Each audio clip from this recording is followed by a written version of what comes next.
Este laboratório, que nós chamamos de SGC Unicamp, é um laboratório que trabalha exclusivamente em parceria com a iniciativa privada. Uma plataforma de pesquisa que nós chamamos do gene à molécula. Ou seja, existem então alvos potenciais para o tratamento de doenças que são proteínas produzidas por algum gene do genoma humano.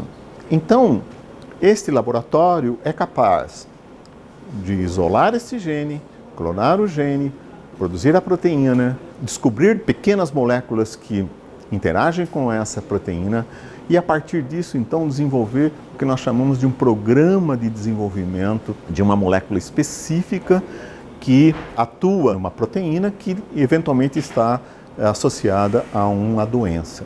O nosso projeto de interação com empresas farmacêuticas, ele funciona nesse modelo sempre de ciência aberta. Nós no SGC não temos e não teremos nenhuma patente sobre esse processo, porque isso acelera a descoberta de novas drogas. As empresas farmacêuticas têm esse entendimento e por isso é muito importante que elas vão detendo o conhecimento ao longo do processo. O espírito do consórcio é justamente fazer com que novos medicamentos cheguem mais rápido possível aos pacientes que mais necessitam.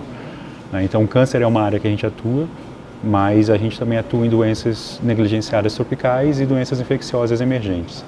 Então, a gente trabalha com grupos que estão tentando achar novas terapias para malária, para leishmaniose, para algumas doenças infecciosas causadas por micobactérias que não causam tuberculose, são outros tipos de micobactérias. E tudo isso, então, envolve os conhecimentos fundamentais na área de biologia molecular, na área de biologia estrutural, na área de química medicinal, na área de biologia celular, e tudo isso funciona embaixo do mesmo teto.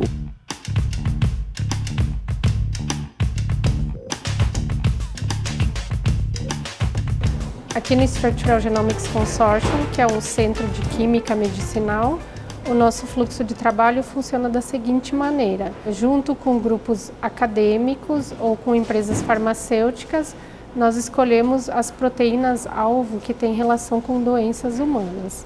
Uma vez que a proteína, então, humana é obtida no laboratório, ela é purificada, isolada, e essa proteína, então, pode ser colocada em contato com compostos químicos. Esse é um passo crucial para a descoberta de moléculas que possam funcionar no corpo humano.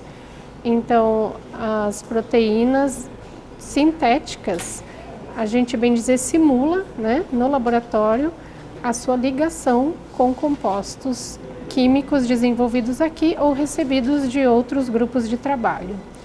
Esses compostos, uma vez ligados, essas proteínas, eles podem ser submetidos a uma determinação estrutural. Assim, a gente aprende como que é o encaixe entre uma mão e uma luva. Seria uma proteína com o seu composto. Então, aqui a gente está olhando por uma estrutura de proteínas. A maneira que a gente obtém essa informação é através da cristalografia de raio-x. A gente obtém cristais dessa proteína em complexo com as pequenas moléculas, os inibidores dessa proteína. A informação que a gente obtém é justamente a interação entre a pequena molécula, que está desenhada aqui com amarelo, azul e vermelho, dependendo da identidade do átomo, e a proteína que está desenhada como se fosse uma superfície. Então, o bolsão de ligação dessa proteína ao ligante, ele está nessa região aqui, e você pode ver que tem um contato bem íntimo entre a proteína e o seu ligante. E através dessa análise a gente pode ver que regiões desse bolsão, por exemplo, aqui não estão sendo preenchidas pela pequena molécula. Então, são possibilidades para que se desenhem novos inibidores que sejam mais potentes e mais específicos para essa proteína que a gente está olhando aqui. Uma vez que você encontrou moléculas que se ligam e por experimentos complementares elas precisam se ligar a esse alvo e não se ligarem a muitas outras proteínas humanas, elas vão avançando num fluxo de trabalho e sendo consideradas específicas e seletivas.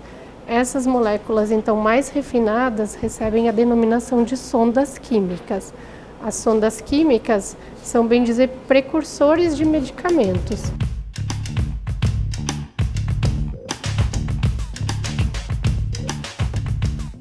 No banco de dados são armazenados somente os dados mais relevantes aos resultados, então todos os resultados de equipamentos são salvos nesse banco de dados, de forma que os pesquisadores conseguem buscar esses dados de forma mais rápida, e junto um caderno eletrônico de pesquisa, onde o pesquisador descreve todas as atividades que foram realizadas para chegar naqueles resultados.